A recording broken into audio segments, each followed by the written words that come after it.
Baby சிக்காக இருக்கோ இல்லையோ பேபிக்கு தேவையான மெடிகேஷன்ஸ்லாம் நம்ம வீட்டிலேயே வச்சுருக்கணுமா? அதுதான் இன்றைக்கி வீடியோட topic. Baby medications must ஹேவ்ஸ் at home. வீட்டில் பேபிக்கு தேவையான மெடிகேஷன்ஸ் என்னென்ன வச்சுருக்கணும்னு சொல்லி பார்க்க போகிறோம். Are you ready? Let's begin the video right now. இந்த வீடியோவில் ஃபீவர் எப்படி குழந்தைங்களில் இருக்குது குழந்தைங்களுடைய ஃபீவரை பற்றி பார்க்க போகிறோம்.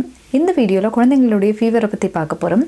அந்த ஃபீவருக்கு ரெமெடியாக நம்ம என்னென்ன கையில் ரெடியாக வீட்டில் வச்சுருக்கணும், அதுக்கப்புறம் அவங்களுக்கு ஏதாவது ஒரு சிக்கன்னா நம்ம என்னென்ன டூல்ஸ் வச்சு நம்ம வீட்டில் அவங்கள சேஃபாக பார்த்துக்கலாம்.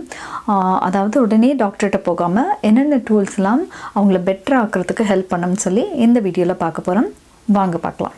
எல்லா பேரண்ட்ஸுமே நம்ம குழந்தைக்கு கொஞ்சமாக உடம்பு சரியில்லைன்னொன்னுமே அதை கொடுப்போமா இதை கொடுப்போமா அவங்கள எப்படி சரியாக்கலாம்னு சொல்லி ரொம்பவே ட்ரை பண்ணுவோம். நம்மளுக்கு வீட்டில் இருக்கிற மெடிசன்ஸ் வச்சு அவங்கள க்யூர் பண்ணிடணும், அவங்கள டாக்டர்கிட்ட போகிற அளவுக்கு இருக்கக்கூடாது, அவங்களுக்கு இது ஒரு சின்ன ஒரு அறிகுறியாக தான் இருக்கணும், ஒரு காய்ச்சல் வர்ற மாதிரி கொஞ்சம் சூடானோடையுமே நம்மளுக்கு ஓகே அவங்களுக்கு சிக்காக இருக்காங்க இல்லை கோல்டு வந்திருக்கு அப்படின்னா நம்ம என்ன செய்வோம்னா முதல்ல அவங்கள அதையும் தாண்டி அவங்க கஷ்டப்படக்கூடாதுன்னு தான் எல்லா பேரண்ட்ஸுமே முதல்ல யோசிக்கிறது.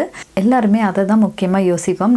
நம்மளுடைய குழந்தைக்கு இப்போ கோல்டு ஆரம்பிக்குது அப்படின்னா அந்த கோல்டு இன்னும் சிவியர் ஆகக்கூடாது, அவங்களுக்கு அவங்க அதால் கஷ்டப்படுவாங்க. ஸோ அதனால் ஆரம்பத்துலேயே அவங்களுக்கு கோல்டு வருதுன்னா அதுக்கு ஏதாவது வீட்டில் கையில் நம்ம வச்சுருக்கிற மருந்து கொடுக்க ட்ரை பண்ணுவோம். கொடுத்து அவங்கள குணப்படுத்திடணும். அவங்க நாளைக்கு இதை விட சிக்காயிடக்கூடாது அப்படின்னு சொல்லி அவங்கள ரொம்பவே ஜாக்கிரதையாக நம்ம கையில் வீட்டில் இருக்கிற மெடிசன்ஸை கொடுப்போம். நம்ம வீட்டில் என்னென்ன முக்கியமாக நம்ம கேபினெட்டில் நம்ம குழந்தைங்களுக்காக வாங்கி வைக்கணும் அப்படின்னு சொல்லி வீடியோவில் பார்க்க போகிறீங்க. எல்லா பேரண்ட்ஸுக்குமே ரொம்பவே கஷ்டமான ஒரு விஷயம் அவங்களுடைய குழந்தைய சிக்காக பார்க்குறது. அவங்களுடைய குழந்தை கொஞ்சம் உடம்பு சரியில்லைனாலுமே நம்மளுக்கு தாங்கவே தாங்காது. ஸோ அவங்கள மறுபடியும் எப்படியாவது ஹெல்தி ஆக்கிடணும், மறுபடியும் நார்மலாக ஆக்கிடணும் அப்படின்னு சொல்லி தான் ரொம்பவே ட்ரை பண்ணுவோம். ஸோ அதனால் நம்ம கையில் ஏதாவது அவங்களுடைய நார்மலாக வர சின்ன சின்ன விஷயங்களுக்கு அவங்களுக்கு ஹெல்ப் பண்ணுற மாதிரி நம்ம க்ளோசெட்டில் நம்ம கேபினெட்டில் பேபி கேபினெட்டில் எது வச்சுருந்தா அவங்களுக்கு ரொம்ப யூஸ்ஃபுல்லாக இருக்கும் தான் நம்ம வாங்கி வச்சுருப்போம். நம்ம குழந்தைக்கு சின்னதாக ஏதாவது தடிமன் காய்ச்சல் அந்த மாதிரி வந்ததுன்னா நம்ம நம்மளே ஃபிக்ஸ் பண்ணிடணும், அதை நாமளே சரி பண்ணிடணும். கூடிய வரைக்கும் டாக்டர்கிட்ட போகக்கூடாது, கூடிய வரைக்கும் அவங்களுடைய ஹெல்த்தும் ஸ்பாயில் ஆகக்கூடாது, அதாவது அது இன்னும் பெருசாக ஆகக்கூடாதுன்னு தான் நம்ம பார்ப்போம். ஸோ அதனால் நம்மளுடைய கையில் நம்ம ரெடியாக கொஞ்சம் மருந்துகள் வச்சுருந்தா அவங்களுக்கு அது ஒரு நாள்லேயோ இல்லை 2 நாள்லேயோ குணமாயிடும். அவங்களுடைய ஃபீலிங்ஸ் உடனே அவங்களுக்கு எக்ஸ்பிளைன் பண்ணி சொல்ல தெரியாது பெரியவங்க மாதிரி. ஸோ சின்னதாக ஏதாவது வந்தோடனே நம்ம அவங்கள டாக்டர்கிட்ட கூட்டிகிட்டு போகாமல் நம்மளே சரி பண்ணணும்னு யோசிக்கிறதால நம்மளுடைய கையில் இருக்கிற மருந்துகளை வச்சு தான் குணப்படுத்த ட்ரை பண்ணுவோம். ஸோ அதனால தான் இந்த வீட்டில் இருக்கிற மெடிசன்ஸ் ரொம்பவே முக்கியம். குழந்தைங்களுக்கு வர சின்ன ஏதாவது ஒரு பிரச்சனை இல்லை ஒரு வலி இல்லை ஒரு கோல்டோ ஒரு ஃபீவரோ எதையுமே அவங்களுக்கு கரெக்டாக எக்ஸ்ப்ரெஸ் பண்ணி சொல்ல தெரியாது. ஸோ அதனால் நம்மளை அதனால் அவங்களுக்கு ஏதாவது ஒரு சிக்கன் அவங்க சொன்னாலுமோ இல்லை நான் நம்மளே அசியம் பண்ணாலோ உடனே டாக்டர்கிட்ட ரஷ் பண்ணுறதுக்கு நம்ம விரும்புறதில்ல. அதனால தான் இந்த கேபினெட்டில் அவங்களுக்கு தேவையான மெடிசன்ஸ் வச்சுக்கிட்டா நம்மளுக்கு ஹெல்ப்ஃபுல்லாக இருக்கும். நம்ம குழந்தைக்கு வர எல்லா காய்ச்சல் கோல்டு எல்லாத்தையுமே நம்ம ஃபிக்ஸ் பண்ண முடியுமா இந்த கேபினெட்டில் இருக்கிற மெடிசன்ஸை வச்சு பார்த்திங்கன்னா கிடையாது. இது ஒரு சிம்பிள் ரெமெடி. நம்மளால் முடிஞ்ச வரைக்கும் நம்ம குழந்தைய அவங்களுடைய வியாதியை பெருசாக்காமல் நம்ம வீட்டில் இருக்கிற மெடிசனை வச்சு கொடுத்து ட்ரை பண்ணுறதுக்காக தான் இந்த வீட்டில் ஒரு கேபினெட்டில் பேபி கேபினெட் சொல்லி அவங்களுக்கு தேவையான மெடிசன்ஸ்லாம் நம்ம கேரி பண்ணுறது. முதல்ல எல்லா குழந்தைங்களுமே கஷ்டப்படுறது இந்த ஃபீவரால். குழந்தைங்களுக்கு அடிக்கடி வர்றது இந்த ஃபீவர். ஸோ ஃபீவர் குழந்தைங்களில் வர்றது ஒரு நார்மலான விஷயம் மாதிரி ஆகிடும். ஃபீவர் வரும்போது நம்ம என்ன செய்வோம்னா நம்மளுடைய கையில் இருக்க மெடிசனை வச்சு அவங்கள கூடிய வரைக்கும் குணமாக்கிடணும். அவங்களுடைய டெம்பரேச்சரை ஹை பண்ணக்கூடாது. ரைட்டாக அவங்களுடைய பாடி டெம்பரேச்சர் சேஞ்ச் ஆக ஆரம்பித்ததுமே நம்ம அவங்களுக்கு நம்மளுடைய கையில் இருக்க மெடிசன்ஸை கொடுத்து அவங்களுக்கு குணப்படுத்த ட்ரை பண்ணுவோம். குழந்தைங்களை வளர்க்குறது ரொம்பவே ரெஸ்பான்சிபிளான விஷயம். அது ரொம்ப ஈஸியாக நம்ம எடுத்துக்க முடியாது. எப்பெல்லாம் அவங்க கஷ்டப்படுறாங்க, எப்பெல்லாம் அவங்க சிக் ஆகுறாங்களோ அப்போ தான் நம்மளுடைய ரெஸ்பான்சிபிலிட்டி அதிகமாகும். ஸோ நிறைய நியூ மாம்ஸ் வந்து இந்த குழந்தைங்க வந்து சிக்காகும்போது ரொம்பவே யோசிப்பாங்க, ரொம்பவே திணறுவாங்க என்ன செய்கிறதுன்னு. அதனால தான் மஸ்ட் ஹேவ் மெடிகேஷன்ஸ் வந்து எப்பயுமே உங்கள் கையில் இருந்தால் உங்களுக்கு கொஞ்சம் பயம் வந்து கம்மியாகும். உங்களுக்கு இம்மீடியட்டாக நீங்கள் வந்து ஒரு மிட் நைட்டில் ஏதாவது நடந்தாலோ இல்லைன்னா வந்து உங்களுக்கு கடைக்கு போக முடியாது அந்த சமயத்தில்ன்னும் போது நீங்கள் அந்த குழந்தையுடைய சிக்னஸை கொஞ்சம் கம்மி பண்ண முடியும். இன்றைக்கி வீடியோவில் நான் உங்களுக்கு காட்ட போகிறது என்னுடைய கேபினெட்டில் நான் என்னென்ன வந்து என்னுடைய குழந்தைக்காக நான் வந்து வச்சுருக்கேன், என்னென்ன மெடிகேஷன்ஸ் நான் என்னுடைய குழந்தைக்காக வச்சுருக்கேன்னு சொல்லி. இதுதான் என்னுடைய மெடிகேஷன்ஸ். ஸோ இந்த பாக்ஸில் நான் எடுத்துகிட்டு வந்திருக்கேன் உங்களுக்காக காட்டுறதுக்கு. முதல்ல பார்த்திங்கன்னா அசிட்டமினஃபின் பார்த்திங்கன்னா இது வந்து ஃபீவர்ஸ்க்கு ரொம்பவே ஹெல்ப்ஃபுல்லாக இருக்கும். இந்த அசிட்டமினஃபின் வந்து தைலினால் விட சின்ன குழந்தையாக இருந்தால் அந்த குழந்தைக்கு வந்து நீங்கள் வந்து நீங்களாக தைலினால் கொடுக்கறத கொஞ்சம் நிப்பாட்டணும்.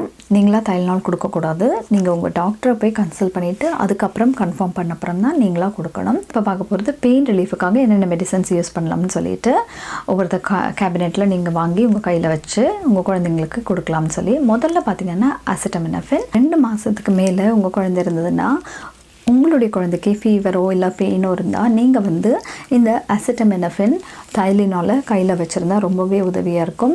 நீங்கள் வந்து இந்த டோசேஜ் வந்து எப்படி கொடுக்கணும்னா அந்த பாட்டிலையே பின்னாடி வந்து டோசேஜ் அளவு கரெக்டாக கொடுத்துருப்பாங்க.